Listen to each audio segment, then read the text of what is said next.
के इस वीडियो में हम सम संख्या, विषम संख्या, पूर्ण संख्या, प्राकृतिक संख्या, भाज्य संख्या, अभाज्य संख्या और सहभाज्य संख्या के बारे में जानेंगे। तो चलिए सबसे पहले हम प्राकृतिक संख्या के बारे में जानते हैं।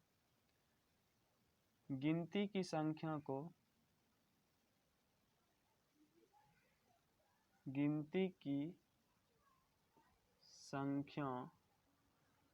को प्राकृत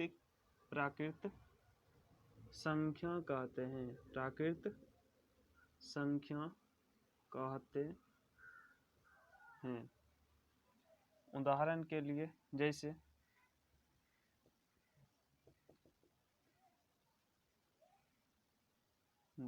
लिखा गया, जैसे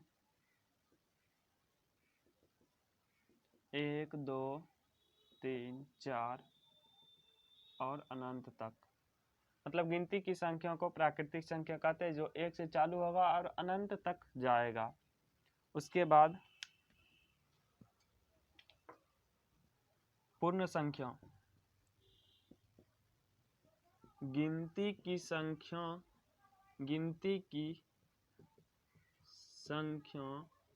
में अगर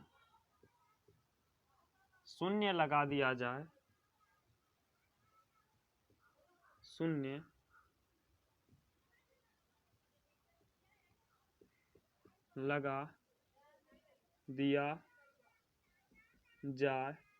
शून्य लगा दिया जाए तो वह संख्या पूर्ण संख्या कहलाता है।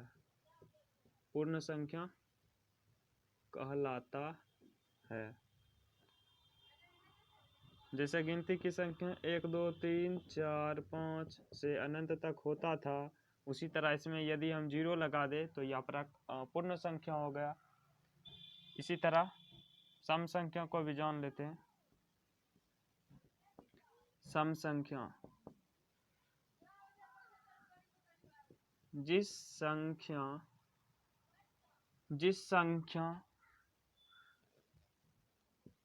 में 2 से पूरा भाग लगे,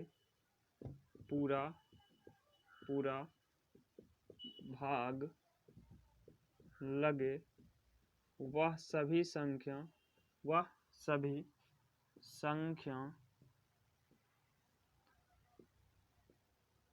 सम संख्या कहलाता। वह सभी संख्या सम संख्या कहलाता है।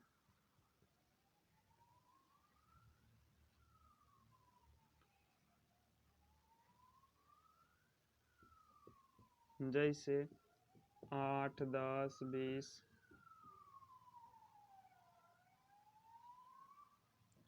विषम संख्या। विषम संख्या जिस संख्या में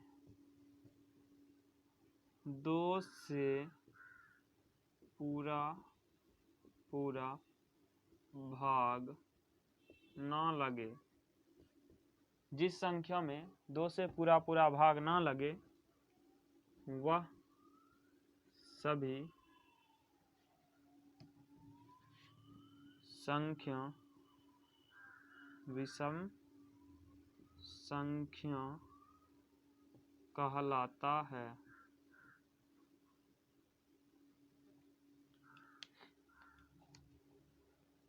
चलिए समझ लेते हैं प्राकृतिक संख्या। गिनती की संख्या को प्राकृतिक संख्या कहते हैं।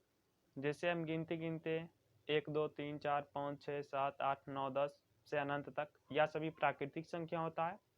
यदि गिनती की संख्या में हम शून्य लगा दे तो वह सभी संख्या पूर्ण संख्या हो जाता है।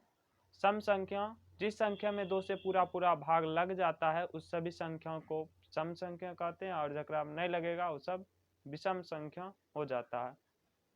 तो आगे हम देखते हैं भाज्य संख्या, अभाज्य संख्या।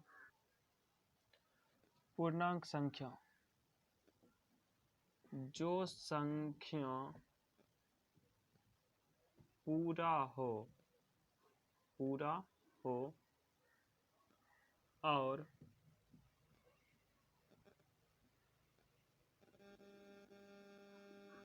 धनात्मक या ऋणात्मक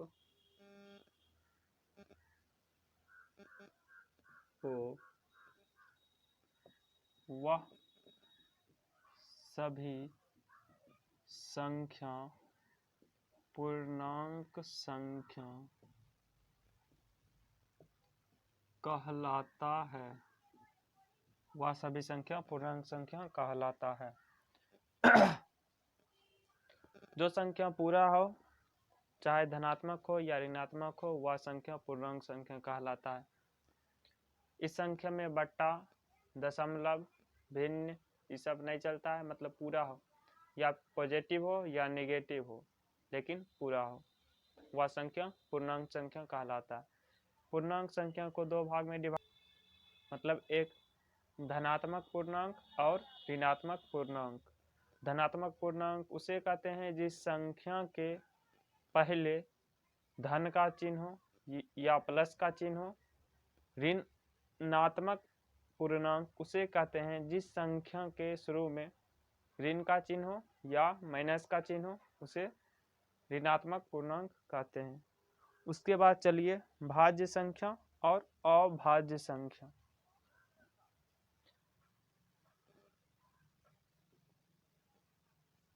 भाज्य संख्या, भाज्य संख्या जिस संख्या में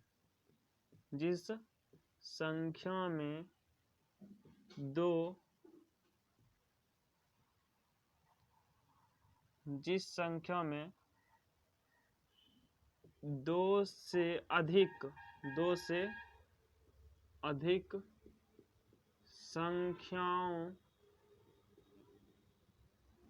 से भाग लगे, वह सभी संख्या भाज्य संख्या कहलाती है या कहते हैं। जैसे 4, 6, 8, 9।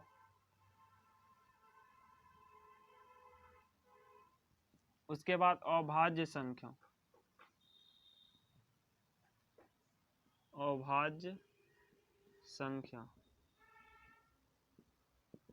जिस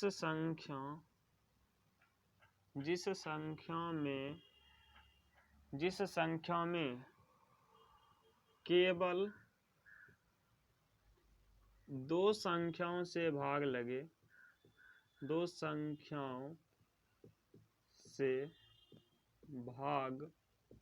लगे, वह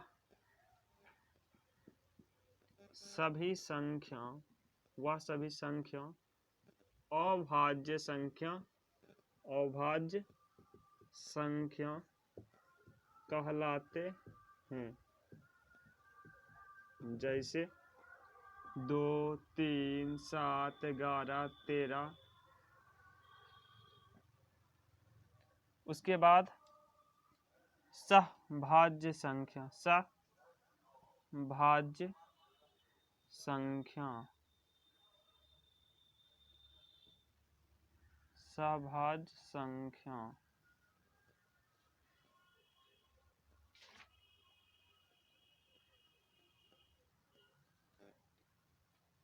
इसके आगे हम देखते हैं सहअभाज्य संख्या।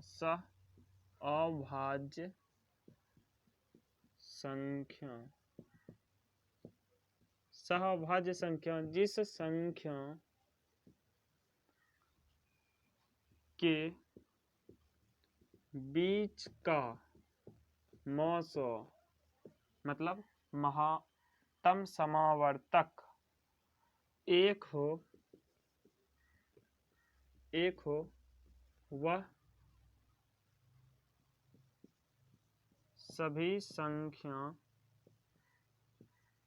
सह अभाज्य संख्या कहलाते हैं। सह अभाज्य संख्या कहलाते हैं।